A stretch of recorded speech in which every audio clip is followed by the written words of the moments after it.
শুধুমাত্র টাকা লুট করা আর গোটা সিস্টেমটাকে দুর্নীতির আখড়ায় পরিণত করে দেওয়ার একটা মানসিকতাতে একটা সরকার চললে গোটা রাজ্যের বেকার ছাত্র যুবদের কাছে কি ধরনের একটা পরিণতি হতে পারে আজ গোটা পশ্চিমবঙ্গ দেখল।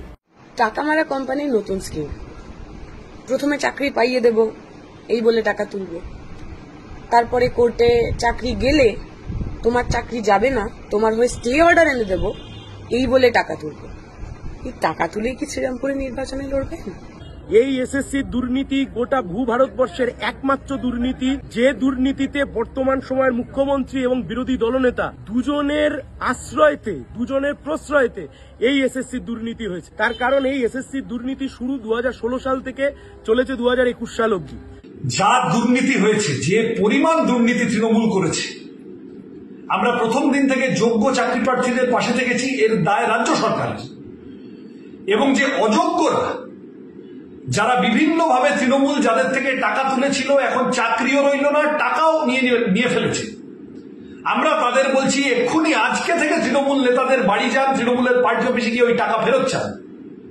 কেন এইরকম হবে?